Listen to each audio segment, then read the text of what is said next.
wa rafa'a ba'dakum fawqa ba'din darajat liyabluwakum fima atakum. Istiqomah henteu manehanana. Ketika istiqomah ngaji bae. Keur susah ngaji. Kesenang ngaji bae. Kemudian nyana teh keur pakir ngaji, sore ngaji bae. Jeung jelema kitu-kitu bae istiqomah.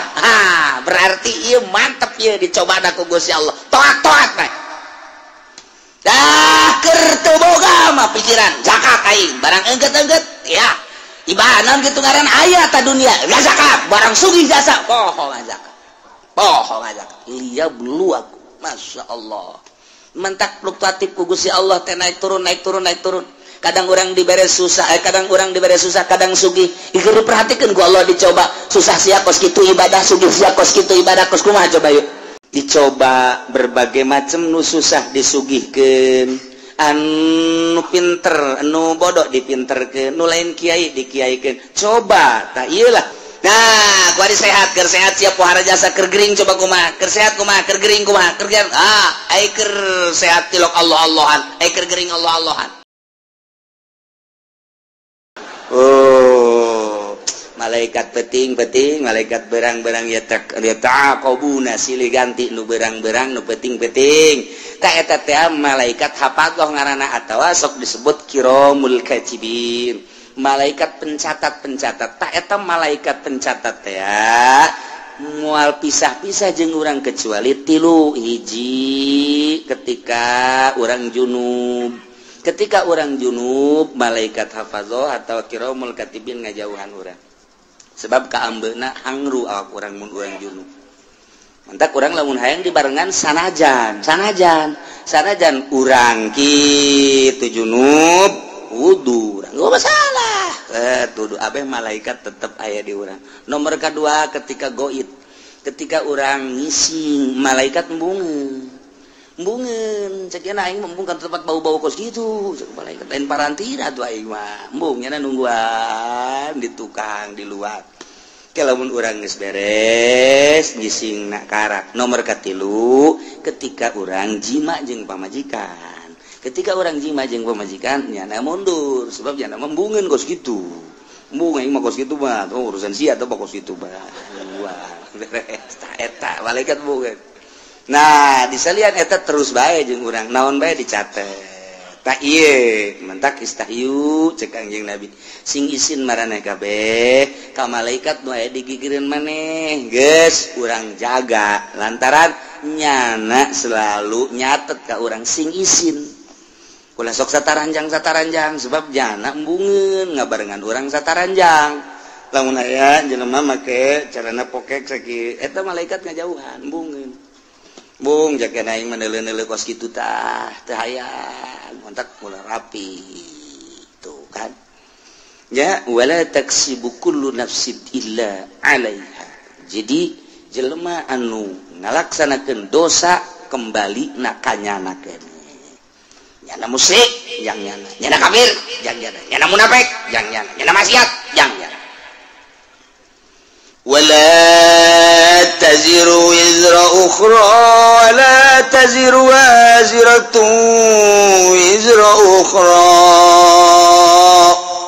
ولا تزر mual bisa nanggung nafsu nawakawakan waziratun anu berdosa wizra ukhra kana dosa nu sejen boro-boro nanggung nu batur pugununya naga setengah eugeg dosanya dosa urang teu bisa dosa urang ditanggung ku nyana boro-boro dosa atuh cangkilang di urang ge kuari urang dek Mekah rebo urang babawaan tas gede geus puguh di kabin kemudian atuh tas letik aya dua kemudian tas paspor di dieu hiji beubeulian segala kapal segala naon boh rebo sakumaha tas balik di Vietnam balik di Mekah tah itu babawaan nu katuhu aya nu kenca aya nu digantungkeun di dieu aya boro-boro neuk ngabantuan nu sejen puguh nu nyana ge teu kabawa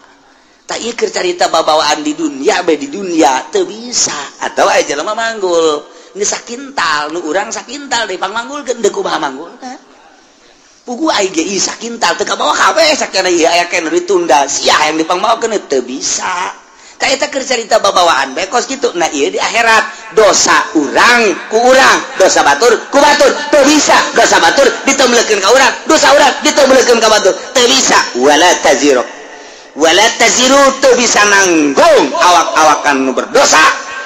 nanggung karena dosa nu sejen teu bisa kusorangan da eta mah masyaallah malah mah kahadean urang anu bakal diserot ka batur ketika urang ngalaksanakeun zalim. Urang puasa, urang sholat, urang zakat, urang haji, tetapi ternyata urang pernah ngazolim batur. Nah, yang ke di akhirat di sidang, begitu di sidang teh sholat urang bagus, zakat urang bagus, segala rupa urang bagus. Jol bae jelema anu dizolim ku urang teh neluh misalna urang, nampiling misalna urang, najong misalna urang. Ngomong atau orangnya ngacaprak dari pun batur datang ke batur tengenahan atau modal pemerintah jelema ieu boga bangunan di dia kemudian atau ieu teh kena planning pemerintah tanpa diganti gaet bae pemerintah zalim ngaranna eta kan zalim nu kitu ngaranna kata orang boga taneuh kemudian dicokot ku batur tah eta zalim ngaranna urang mah puasa urang na salat urang na zakat tapi aya taneuh batur dicokot ku urang sia sing hade di akhirat timbang begitu ditimbang bagus joh jelema malaikat ya kumaha eta amalna bagus alhamdulillah bagus ieu tinggal ka sorga bae deuleu buku nu hijina periksa nah aya catatan zalim oh bener taneuh abdi direbut ku nyana ieu hak abdi wawarisan ti abah kemudian kunyana bae dicokot abdi geus merengek-rengek abdi boga anak boga incu abdi teh hayang ngajual demi untuk kelangsungan kehidupan anak pamajikan jeung incu abdi tapi dikuasai kunyana zalim perhitungkeun malaikat perhitungkeun di dunia abdi teu bisa memperhitungkeun lantaran nyana gagah jasa teu beurang calana golok geus aya di bibir abdi jawara jana mah kuari jajawaran hai siap pokona mah tanah abdi ayo hitung jadi kumaha perhitungkeun kumaha miskin ayo kumaha waduh ieu mah kadzaliman ieu nah geus kieu kudu kumaha teh ya kahadeannya nah ka dieu salat kakak cokot ku adi haji kakak dicokot ku adi jazolim kanu teh saektar makan impan kali 5 juta pan semeter beuh pohar jasa di mana 5 juta lah ngomong lah 5 juta baheulana tuh kan wah dicokotan kabeh tinggal kakana bae atuh beak ieu mah beak itu kabeh bahkan cek malaikat kabeh ieu kahadean geus dibikeun ka dieu masih kurang keneh nah lamun kurang keneh kos kitu kagorengan abdi teu beuleuh ka nyana kabagusan gajaran kakan cokot ka adi yeuh kagorengan adi lantaran kurang kene ieu bae ya naon kitu ngaranna dosa-dosa adi bikeun ka nyana geur mah dicokot ka adeanana diteumleuhan ku dosa muflis ngaranna cek Kangjeng Nabi manil muflisanu muflis nu muflis mah engke nu datang di akhirat ganjaranana dibikeun ka nu ngazolim dah naon kitu era dosa nu zalim dibikeun ka nyana yes tinggal nyana nu ka neraka tinggal ieu bae ngeunaheun si adina ai surat dadah kakak sorga tinggal kakana bae keunceun ka neraka tah eta mun carita jeung kakak carita jeung tatangga carita jeung dulu mentek ngeunaheun urang mah lamun kos kitu aya nu dicokot ku batur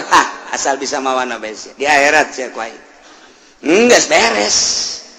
urang tetep nu urang boga motor jalaina ngeridit ieu mah aing meuli asli jasa cokot ku batur tinggal urang mah hak bae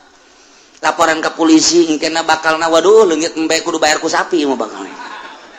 polisi di Indonesia mah kos kitu leungit embe urang bayar ku sapi malah geus aing ngomong ka kiai bae geus ka kiai ge atuh sapira kiai lah nyaho manjur nyaho teu doana geus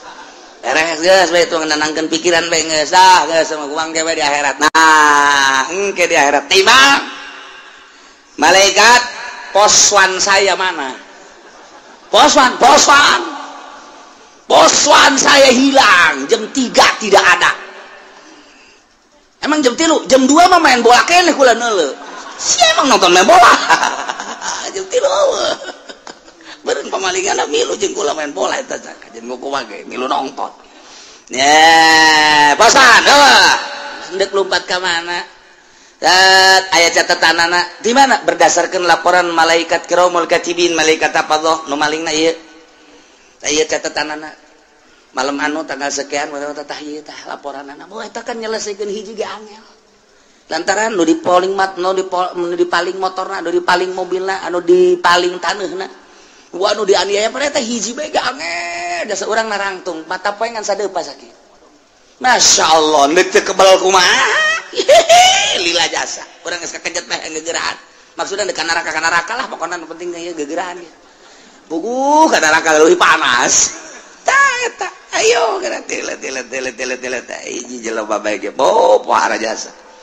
nah ieu mane maling motor yang geus teu bisa ngahelak deui jauh sungut mah teu ngomong nu ngomong leungeun al yauma nakhtimu ala afahim wa tukallimuna aydihim wa tashhadu arjuluhum bima kanu sibun leungeun ngomong saya yang bawa kunci T-nya ngomong tah ieu curug saya yang motrek-motrek aduh geus deui kumaha cak suku kula nu leumpakna aduh aja cak babaturanna kula nu ngadorongna atuh geus ieu mah teu ngomong lamun sungut ngomong moal anggeus-anggeus rame atuh jeung malaikat disalah-salahkeun malaikat mentak dikunci subut plak beres teu ngomong al yauma nakhtimu ala afwahihim wa tukallimuna aydihim nu ngomong leungeun arjuhum suku wabeh bima kanu yaksibu naon nu kunyana dipigawe ngomong kabeh ya Allah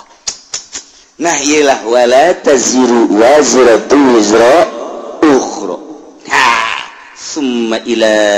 rabbikum marji'ukum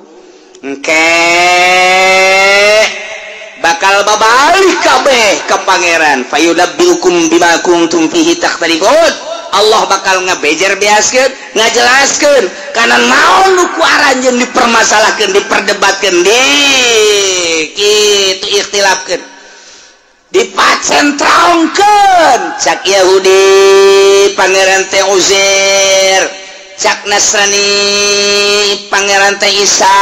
ibnullah Tritunggal cek cinto pangeran teh panon pa ieu bima kanu yaktalifun bila kuntum fi taktalifun nu kuarina diperbeda-perbedakeun dibeda-bedakeun diperdebatkeun tentang pangeran cek ieu Uzair cek ieu Isa cek ieu Maryam cek ieu kitu panon poe cek ieu mah batu cek ieu mah kayu engke bakal kanyahoan penjelasan langsung ti Gusti Allah ketika urang babalik ka Gusti Allah urang mah kuari alhamdulillahirabbil amin nyana pas ini tentang pangeran di hadapan Allah engke urang ditanya sia teh pas ini kunaon nah urang seri bae tidak ada yang perlu dipasinikeun apa itu pas ini cak malaikat ya pas ini ada bus ini ada pas ini saya tenang-tenang aja kula mah cak malaikat kon teu pas ini henteu kula mah aslina kula mah marji'ukum fayunabbiukum bima kuntum fihi takhtalifun abdi mah memang geus ka Allah tuh nu pasini mah anu mangeranan ka Uzair ibnullah nu mangeranan ka Isa ruhullah nu mangeranan ka Maryam anak Allah anak awin ta Allah anu mangeranan ka panon poe anu mangeranan ka batu ka kayu ka makhluk tah eta anu bakal dibejakeun ku Gusti Allah nu dipasinikeun salah eta teh nu asli mah Allahu akbar Allah alladzi khalaqas samawati wal abdi mangeranan ka Allah oh tenang urang mata urang neuleuh nu pasini engke di akhirat teh urang mah tenang we kalem aja mana si Rudin mah bangun tenang amat tenang kolot-kolot tenang dek naon tuh dipasinikeun itu batur keur pasini kula menungguan lawang sorga dibuka wah aki-aki sombong sih aja tuh kuari mah sombong ya wayahna cek senang kuari mah sombong ge cek jadi sih mah aki-aki anu sok ai jumah na isuk-isuk teh ha gawe sih maki gawe naon teh mah ka Allah pangeran Allah kuari nu bogana Allah anu ngetaratur ke segala rupa Allah ye sagedeung deui ieu deuk bawa ka sorga ku Allah aduh aing hanjaka teu kosia we ki ye kuari si hanjaka baheula sia aing hayang ngabonceng Gusti teh dibawa pan wari kakara kerasa Gusti ya engke bakal yang jadi aki-aki anu nurut teh nuju mana isuk bae nuju mana 11:30 tapi 11:30 ge lumayan kene sih endog-endog bae mah meunang wa huwa alladzi ja'alakum khalaifal ardi wa rafa'a ba'dakum fawqa ba'din darajat wa huwa aitadima wa huwa rabbu kulli syai. Allah teh anu mangeranan kana seluruh perkara. Tambah deui wa huwa Allah teh anu alladzi ja'alakum ngajadikeun karanjeun kabeh khalaifal ardi, khalifah-khalifah di muka bumi, pemimpin-pemimpin di muka bumi, raja-raja di muka bumi. Nang Allah kade urang mangan sakadar ngalaksanakeun doang kuari urang moal kebel deui bakal ngalaksanakeun pemilihan khalifah. Khalifah teh nang Allah geus aya catatanana ti Gusti Allah. Mentek bahasana ge ka Kangjeng Nabi Daud, ya Daud inna ja'alnakum khalifah. Hei Daud, kaulah ngajadikeun ka anjeun teh sebagai khalifah, pemimpin dunia, pemimpin negara. Jadi dia sarua alladzi ja'alakum khalaifal ard. Allah teh nu ngajadikeun khalifah-khalifah nu matak tergantung kumaha Allah bae. Negara nek dikacrutkeun, nek dicilakakeun, Allah mimpin ka eta negara, nyadiakeun pemimpinna anu zalim. Allah dek gabereskeun eta negara, statistikna misalna penataanana dan lain sebagainya. Allah mempersiapkan jelema anu jujur bagus, anu pas jadi pemimpin. Jadi geus dipersiapkeun ku Allah, ulah tinggal ngalaksanakeun bae. Seperti orang pemilihan Banten, kiai kurang kumaha haram milih pemimpin awewe teh haram, malah didobatkan ku kiai-kiai keneh adu argumentasi. Eta teh maksudna emang Allah dek ngajadikeun pemimpin Banten sebagai konde anu zalim. Kos itu Pak, kos itu teh kajen tinggi halangan gugu bae moal bisa dalil, tinggal dalil unggal pengajian kiai nyaritakeun haram milih awewe endahan kiai ngajakan ka awewe. Deh, atuh geus kitu we eta. Allah teh dek ngajadikeun Banten teh Banten redup. Banten redup ngaranna teh. Lain Banten bersinar. Banten redup. Oh, kuari mah lain redup deui gua ledeng. Jadi mah kuari mah Banten gludug geus lah, geus redup deui geus. Wah beh, kuari mah ngararingkuk. Tuh, tinggal kipu deui be empot-empot tanah. Aing kapanggil ta moal, aing kapanggil ta moal. Tenang pun, moal pun, kalem ae. Aduh, Masya Allah, lainnya apa ya, loba tuh kan, iya sih ta asal Allah dek dijadikan pemimpin kos gitu, kacak Kangjeng Nabi ke kos gitu, dimana Allah untuk menghendaki satu negara bagus, Allah bakal munculkan pemimpin nu bagus. Ketika Allah menghendaki negara itu kacrut, Allah bakal nyadiakan pemimpinan nu kacrut. Jeung dikahayu-hayukeun kitu bisa bae, dihayu-hayukeun kitu tah ngabagusan teu bisa bae. Geus ka dieu bae belokna. Eta teh nang Allah lain menang urang, siganang urang milih rakyat, ngajenengkeun rakyat, jadilah manehna siganang rakyat, hakikat nama menang Allah. Dina itu surat itu dicaritakeun inna ja'alnakum khalaif. Nah, ieu ge sarua khalifah, ieu ge sarua wa rafa'na kitu ngaranna wa huwa alladzi ja'alakum khalaifal ard. Allah teh ngajadikeun karanjeun kabeh kana pamimpin-pamimpin bumi di mana bae ge kudu aya pamimpin aja ngurus negara. Negara urang teh ieu teh geus sabaraha persen dibawaan bae ku Amerika ka ditu, urang mah ngan sakadar hampasna doang. Urang mun nyaritakeun kos kitu begitu beluna ka Amerika, tolol amat goblok amat atuh ta Amerika. Lantaran kakayaan bumi pertiwu urang teh kunaon kunyana dibawaan bae. Ketika ku urang diarahkeun ulah nuturkeun Amerika tuh yuk urang ka dieu ye kanu lurus ulah teh Amerika tetep bae. Ketika pemilihan anak hese bae berarti Allah endeuk ngajadikeun negara urang ambruk. Tinggal pilih bae dek diambrukeun dek dihenteukeun terserah, suara rakyat suara Tuhan. Iyalah bahasa ahli filsafat. Artinya Allah menghendaki melalui suara rakyat, terserah rakyat dek pilih ka mana, dek dibenerkeun negara dek henteu. Berbagai argumentasi jeung hujah, adu argumentasi. Tapi awas sing hade, dek ka mana arahna? Dek ka mana arahna sing hade? Nah ieu negara urang. Ieu teh perlu pemimpin. Allah bakal ngajadikeun diserahkeun ka urang pemilihanana walaupun hakikatna memenang Allah. Wa huwallazi ja'alakum khalaifal ard. Allah nu ngajadikeun khalifah. Apakah Prabowo nu bakal jadi, apakah ieu teh Jokowi nu bakal jadi, apakah memang jurig salian ti eta nu bakal jadi? Teh jawaban urang teh dua nu keur adu kekuatan nama sanu nyaho ke aya jurig muncul aya calingan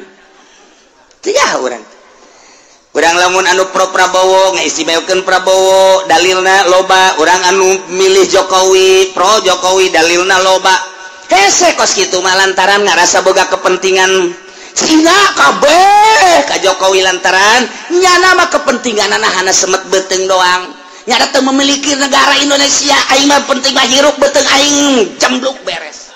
Jembluk bahasa Cina teh jembluk. Penting beuteung aing jembluk nyana mah. Sok Cina mah cicing di mana bae apa memiliki nyana bahwa ieu negara nyana henteu nyana mah. Henteu nyana mah. Urang deuk nuturkeun kos kitu silakan. Tah, ayo argumentasi nu ieu mah memiliki negara. Tah, tapi kan hese di kitu-kitu masyarakat mah boga pilihan aing pan usaha. Lamun henteu bergaining jeung Cina ke bakal kumaha? Pilih bae geus ka dieu, ambruk berarti. Aing mah milih ka dieu bae. Lah, lantaran aing mah anu terserah tah ambruk ge henteuna. Nganu jelas mah kabeh ge nu geus ka dieu hese di ka dieu keula, nu geus ka dieu hese di ka dieu keula. Lantaran boga kepentingan masing-masing. Geus dibere ge, geus dibere. Acuanana tetep bae lebih mengarah kepentingan. Sok wari bae gitu. Ayo partai Islam nu ngadukung ka dieu, nu ngadukung ka dieu. Pan eta teh meureunana boga kepentingan. Henteu saluluguna dukung kitu henteu. NU ngadukung ka dieu aya kepentingan kajeun kukumaha ge. Aya kepentingan kajeun kukumaha ge. Jadi berarti kahijab. Anu ngadukung ka dieu aya kepentingan kahijab.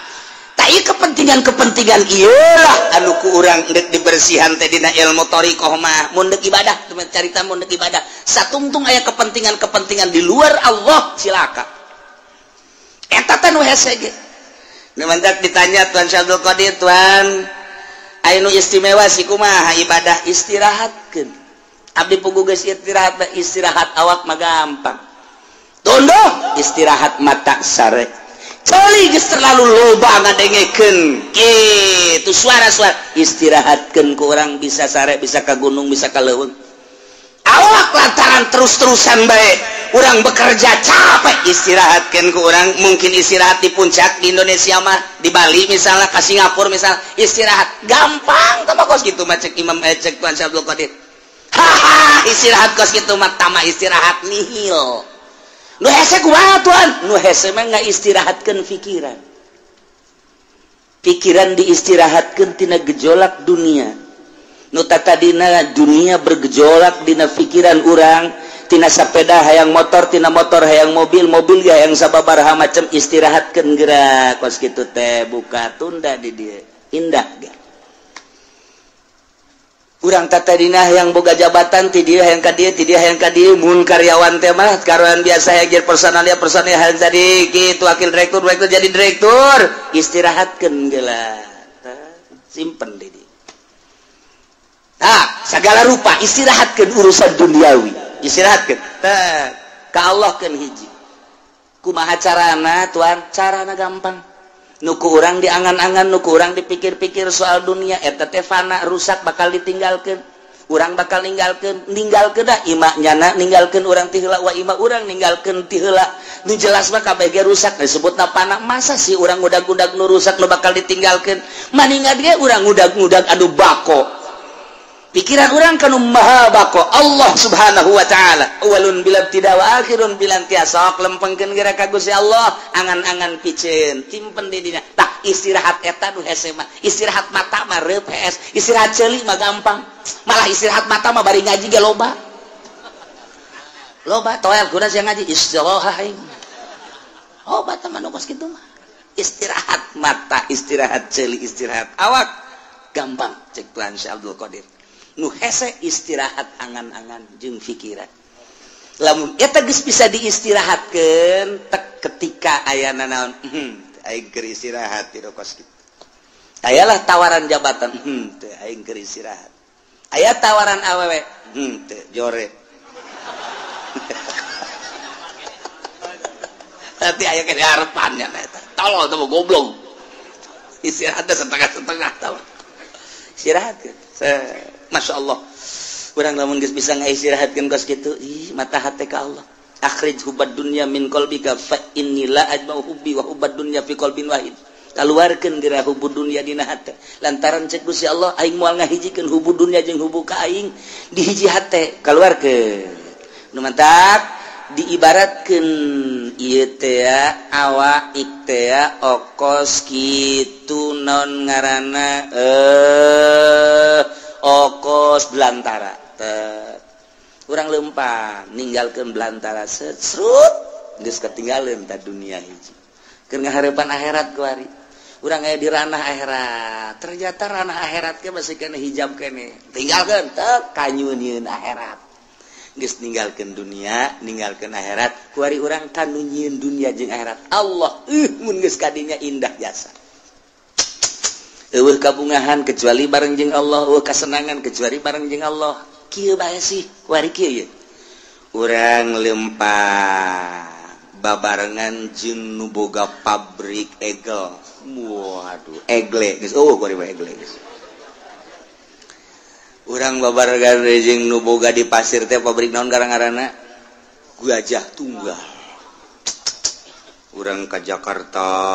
ke Bandung bareng merasa bangga sebab naon ieu nu di sisi urang teh nu boga Gajah Tunggal dek ka restoran mana tinggal dek ka hotel mana tinggal reup dek hiburan nu mana tinggal daek sebab nyanalah nu sugih menanggulangi urang aya satu kebanggaan nu hayang bangga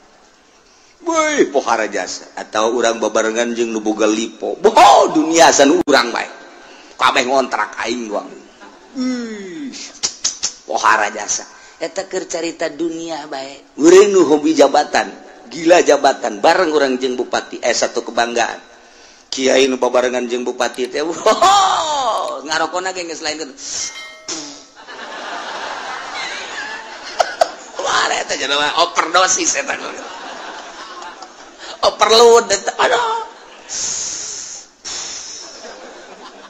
kabeh kadeuleun ku batur aing kiai keur bareng jeung bupati bangga jasa naek nyana jeung menteri dua ngarokon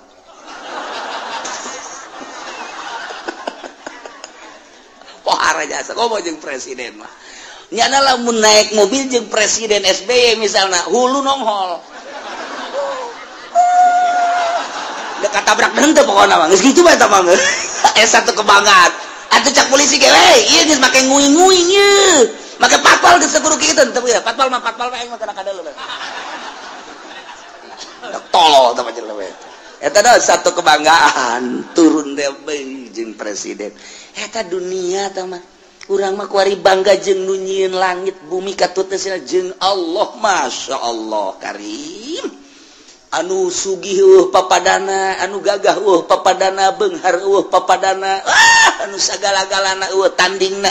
kok teu bangga sih jeung Allah masyaallah mentak hanya wali-wali Allah lah anu seuri sorangan sebab ngarasa indah duaan jeung Allah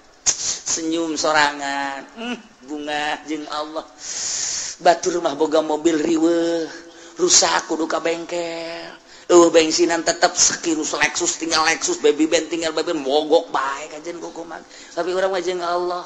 ketika babarengan jeung Allah geus teu kudu naik mobil Lexus baby band kanon gitu ngaran mobil-mobil mewah teu kudu hayang ka mana sia cak Allah teh abdi mah hayang ka Mekah hayang leumpang apa hayang ibarat kumaha Gusti Beton ngalengka bae itu tah dideuketkeun kan lawa eta Baitullah keur ngalengka jeung Allah mah babari jasa ya Allah mobil gitu nilaian kapal nilaian nah sebab teu kudu ngabensolan teu kudu ngabensinan teu kudu ieu mah deukeut jasa dibere ilmu toy geus datang Mekah kuari yang mah deui cak Allah hayang balik ka Indonesia nek naon tuh rindu ka anak tolol sia mah pan keur jeung aing si rindu ka anak ka pamajikan meureun ya gitulah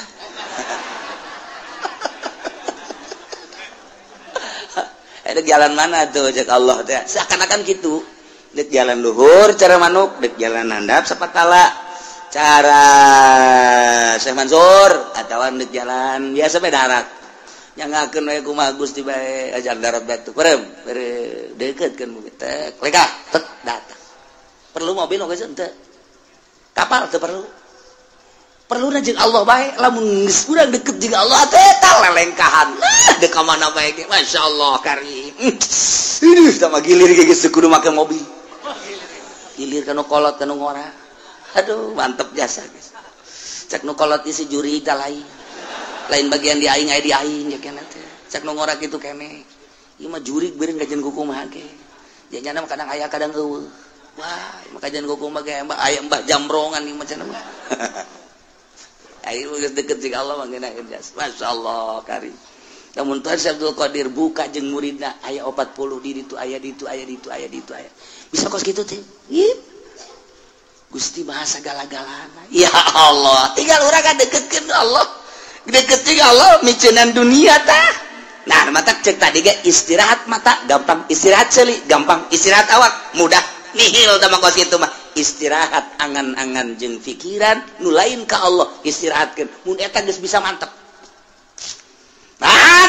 orang dakwah ka Gusti Allah ngajak melalui Al-Qur'an hadis ketika aya nu mawakeun proposal tidak saya sedang istirahat mabur sia ka ditu leutik istirahat ke aya nu mere mobil ti gubernur aya ieu mobil hadiah ti gubernur kok mere hadiah lantaran nyana geus karasa kadukung jeung kadoakeun aing istirahat tina pemberian ti pamarentah bawa ka ditu Gusti teu hayang aing istirahatkeun kitu karak pol ka Gusti Allah gimbir jelema okos jelema tapi lain okos lain jelema tapi jelema sebenarnya saha sih nyananya eta istirahat di geus kitu lamun urang geus bisa ka istirahat berutan Tuhan Abdul Qadir istirahat angan-angan istirahat pemikiran selain Allah karak cekas ujianna eueuna naon nah balikan deui Allah teh allazi ja'alakum khalaifal ard anu ngajadikeun karanjeun kabeh di muka bumi sebagai khalifah penggede pemimpin raja-raja lipu badukum badon fiha ngagantian nu geus digantian aya ngagantian man badau berarti mimpinnya sebagian kana sebagian deui wa rafa ba'dakum fawqa ba'din darajat jeung Gusti Allah teh anu ngangkat ke sebagian aranjeun fawqa ba'din di luhureun sebagian deui darajatin kana harta diangkat ku Gusti Allah teh darajat dan nu ieu diangkat nu ieu diturunkeun nu ieu diangkat nu ieu diturunkeun deui nu mantak ku Gusti Allah teh dibere darajat aya jelema nu dibere kasep aya jelema nu dibere jore aya jelema dibere sugih aya jelema dibere fakir aya jelema dibere mulya aya jelema dibere rendah aya jelema dibere pinter jelema dibere bodoh aya jelema dibere kuat nu hiji deui dibere lemah ieu kabeh lain berarti nandakeun lemahna Allah justru Allah merekos kitu teh horenganan liyabluwakum fima atakum maksudna Allah mere darajat sebahagian kana sebahagian deui teh ieu teh liyabluwakum maksudna dek dicoba fima atakum nu dibikeun ku Gusti Allah ka anjeunna di dieu maksiat apa tuh Zaid tadi nama susah eker susah manehanana terus dagang make boronjong masih kene aktif ngaji aktif sholat bahkan jeung rawatibna penting bada maghribna masih kene tadarus lantaran teu sibuk ku urusan dunia bada isana ge aya pengajian di mushola jana masih kene milu terus balik ka imah nyana istirahat penting sempat kene tahajud bahkan bari wiridan sholawat jeung sajabana eta teh hirup sederhana bagus cik Gusti Allah nyana ngan sakadar ka pasar balik deui ka pasar balik deui kuari banyana teh dibere ku Gusti Allah cik kuaring ciadek dibere coba berubah apa henteu warisanana warisan ti kolotna teh kajual nyana boga kuari duit 500 juta nyin ruko rumah dan kontrakan salah tuh ya geus kitu bae pokona mah toko aya rumah aya dan lain sebagainya ngaroko nu tadina kalo kuari gudang garam sarua jeung PNS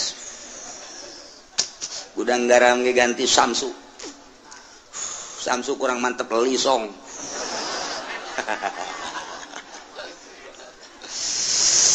atuh kuari mah bajuna geus sing ciripit lain di kamari malah di bawah sederhana beuh kuari mah geus mantep jasa bih kuari mah mobil lagi Fortuner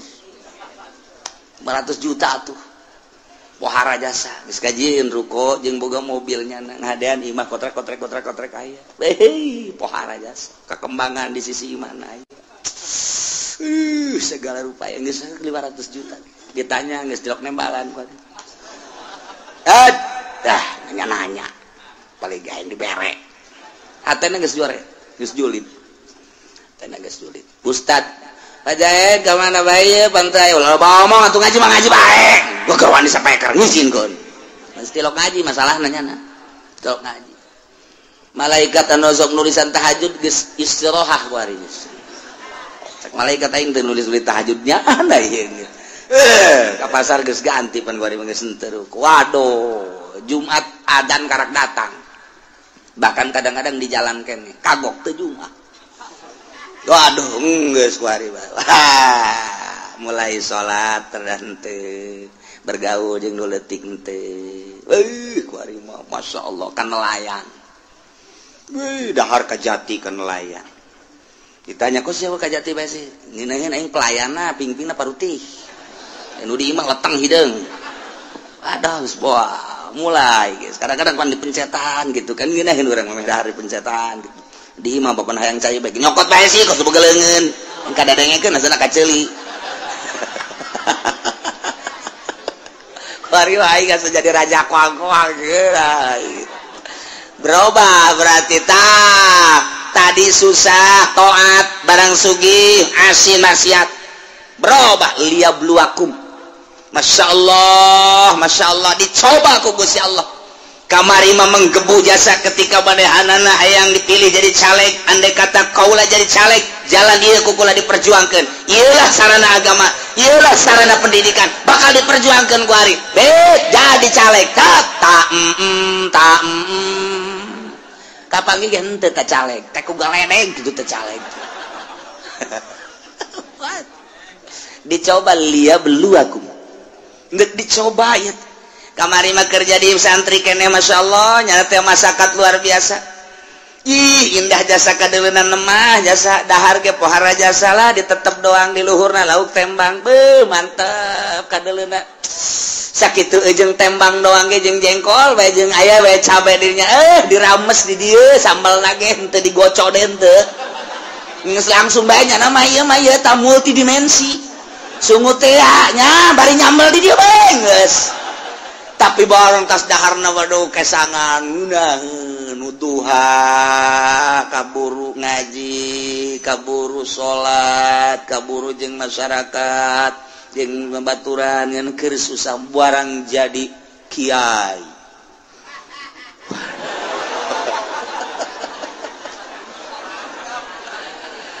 teu jeung nu leutik masyaallah mun ngariung teu diberkatan marah aduh ieu jadi kiai mun dahar kudu loba bae deungeunna dan lain sebagainya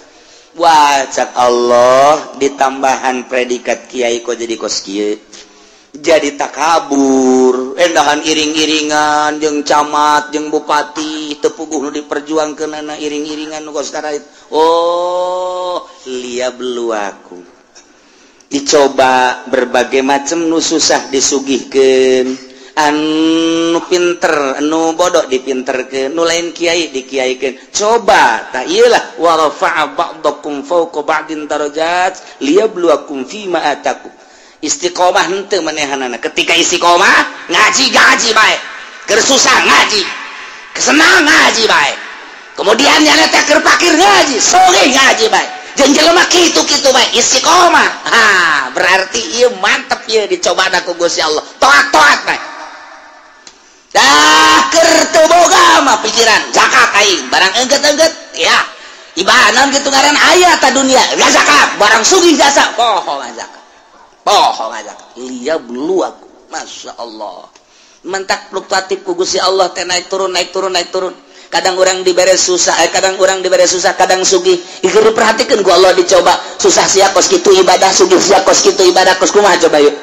nah kuari sehat keur sehat sia pohara jasa keur gering coba kumaha keur sehat kumaha keur gering kumaha keur gering ai keur sehat tilok Allah-Allahan ai keur gering Allah-Allahan barangnya na berbaring di rumah sakit Allah eta sanu ngobrol bae awaskeun aing kaganggu zikir aing Allah ulah ngarobrol bae dinya kitu bejakeun aing keur zikir Allah cak anakna bah abah ieu keur sehat bae tilok Allah ulah loba ngomong atuh sia loba mah sia nyinggung ka aing goblok cak anak nangeunaan ngadenge apa kuari mah keur muriang mah Allah-Allahan bae bah maningan muriang bae sia naonan kamma ge bager kamma abah ai keur sehat mah beak dicak-cak didangkak po dicarekan bae kula nu sedih nama barang muriang mah masih ka mana ulah kena ka mana gitu ampura tangeunaheun sada kula abah mah maning ulah cager-cagernya dicoba ku Gusti Allah barang dek sehat teh rada sehat deui ku ari masih ka mana tuh cak lagi mending ulah cager abah mah dicoba eta ya Allah lihat dulu aku Masya Allah nah, supaya stabil keur susah keur senang keur sehat keur gering keur sugih keur fakir keur jadi rakyat keur jadi pejabat tetap ka Allah Masya Allah mantap biasa wa rafa'a ba'dakum fawqa ba'din darajat maksudnya liyabluwakum fi ma atakum awas inna rabbaka sari'ul iqab sanyanya pangeran anjeun kancang capat nyiksana bagi jelema nu berubah anu tadina ibadah jadi henteu atawa tadina teu ibadah leuwih radikal awas inna rabbaka sari'ul iqab gancang nyiksana cepat nyiksana kacepetanana lantaran diudang paeh siksa wa innahu laghafurur rahim sanyana Gusti Allah teh maha pisan ngahampura yakin aya laman di dinya gopurna segat mau balago yakin jasa Allah teh maha hampura jeung maha welas asih lantaran manehana nama dipakai ibadah bae ka Gusti Allah susah teu bogana naon ibadah barang bogana naon hartana dipakai ibadah bae senang pakai ibadah kernya lemah ibadah baik kuat ibadah kerja di rakyat jadi ibadah kerja di pejabat jadi ibadah baik nah ibadah disadiakeun wa innahu laghafurur rahim jadi engke kadituna hasil cobaanana ku Gusti Allah anu taat bakal dibere ghafurur rahim surga anu maksiat bakal dibere sari'ul iqab hasil cobaan Allah bakal seperti itu tinggal urang kuari nu dicobana baheula keur susah kuari keur senang beda henteu aing ieu ketika aing baheula jadi rakyat kuari jadi pejabat beda henteu ieu aing ieu ketika baheula jadi santri kuari jadi kiai beda henteu aing ieu maksudna kemantepan ka Gusti Allah na introspeksi dirilah lantaran naon bae anu dibere ku Gusti Allah ka urang sebagai cobaan yeuh lamun tamat cobaanana urang teh kitu nurut ke Gusti Allah taat bakal dibere ghafurur rahim lamun maksiat teh bakal diberena sari'ul iqab mudah-mudahan urang kabehan dibere sadar bentak mata hati urang diistirahatkeun pikiran-pikiran urang tina duniawi dimantepkeun keyakinan urang ka Gusti Allah sehingga urang ibadah mantep istiqomah ka Gusti Allah